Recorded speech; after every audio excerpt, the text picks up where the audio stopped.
I am Wolfgang, son of Wolfgang. Do you want some, do you?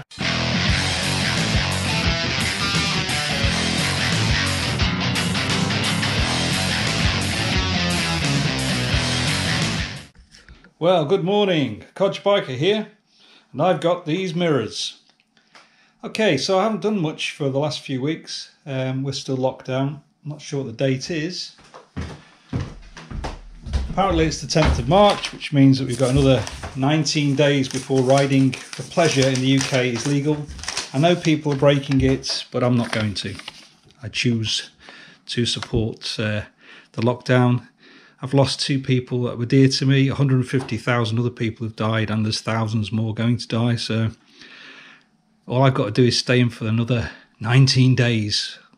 Don't worry, the lockdown's not affecting us in the slightest. Wolfgang is here, and he keeps me company. Okay, so, at the moment, I have double take mirrors, which are great because if you fall off, they flick around. You can put them, fold them in if you're off-road, blah, blah, blah. Very famous, well known, but quite bulky.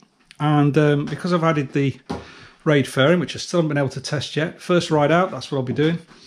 I'm a bit concerned I'll get some turbulence off this, so I want to eliminate these mirrors because some people say the mirrors cause it, and just so I can focus on the actual fairing itself and see whether it causes any turbulence at all, or buffeting as it's usually referred to.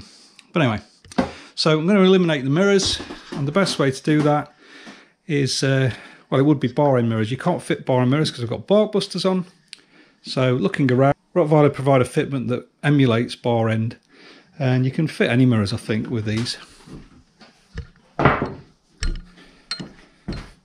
So if you look, it's kind of the shape of the end of a handlebar, but it goes on the inside here, and you fit the mirrors on there.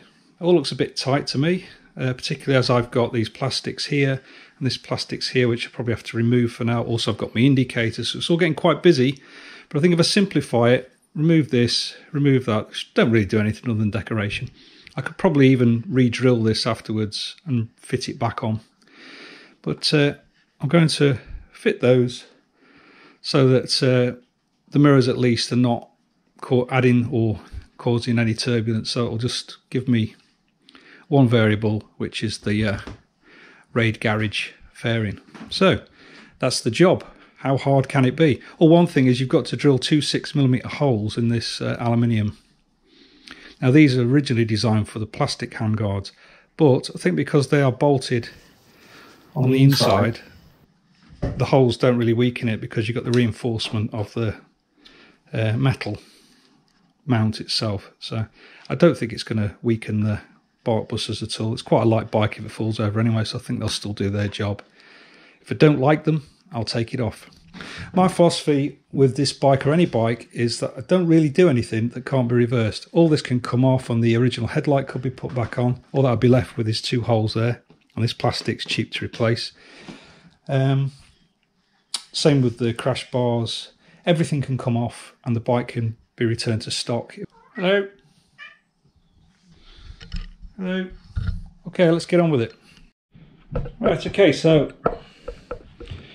I bought the full Rottweiler flip-out mirror kit, which is 2 mirrors. These are very expensive Arrow mirrors, which are very nice, but you could use much cheaper ones off eBay. Don't see there be any advantage.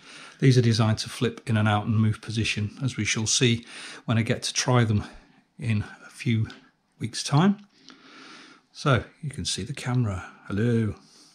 You get these 2 Rottweiler mounts, which is the key to this. You don't need the mirrors. These are quite good because they, as I say, simulate a bar end within the handguard.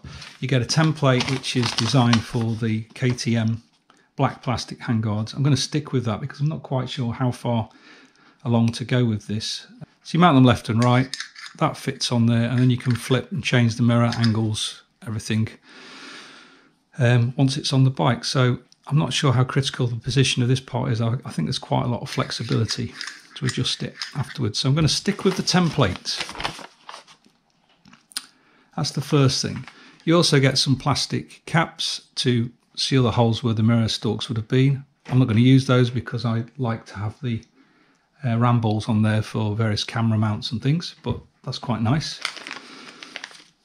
As I say, the mirrors, nice as they are, certainly not essential. Shout out to Paul at P3 Tuning, by the way, who got me this kit. It's very, very difficult to import things into the UK at the moment. So he was able to get them for me and actually saved me some money. So thank you, Paul. Really appreciated.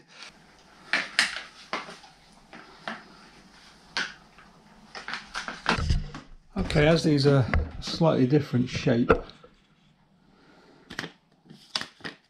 I'm guessing I'll just have to position it as accurately as I can, but keep that horizontal there. And then take my brad awl, make a hole there,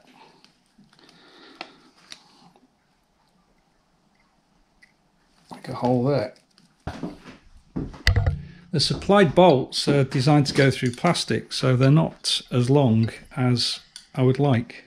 They will go on, I think, but I've ordered some 20mm, 6mm M6 bolts to replace these. Well, I'll use these for now. I think these are about 15mm, something like that. So order some 20mm ones just to give me a bit more purchase.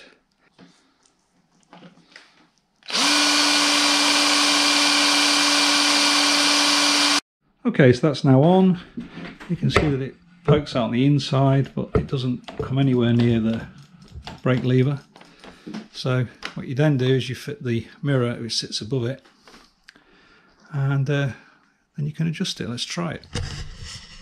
Your mirror there, or you can have it, you can flip them in, still use your brake, or you can have them in various configurations like that, or full on motorway riding. Obviously I need to tighten all this up. You can have them out there like that so that you get a full view behind. You see that?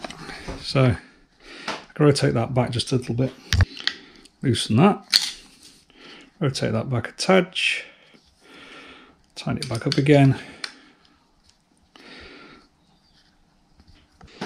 Obviously, if you're filtering, rotate them in, out of the way. Yeah, quite good. I need to get some longer screws on here though before I start forcing them too much. Right. Well, there's one done.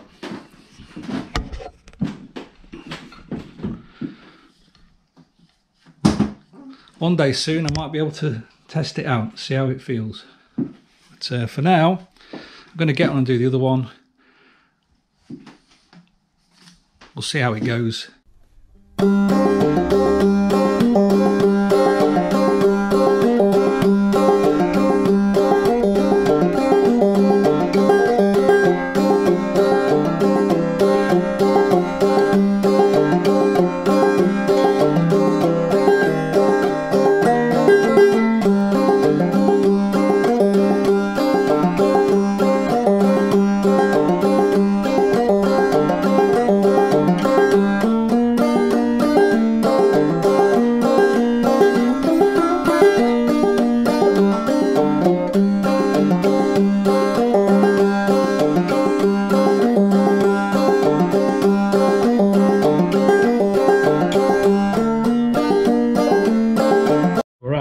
There's the mirror, there's the other mirror, but I had a problem.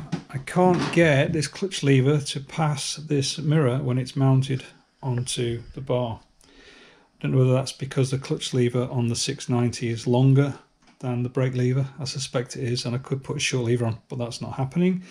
So what I've decided to do, although the brake side is fine, the clutch side I decided to mount on the outside, and seems to work just the same.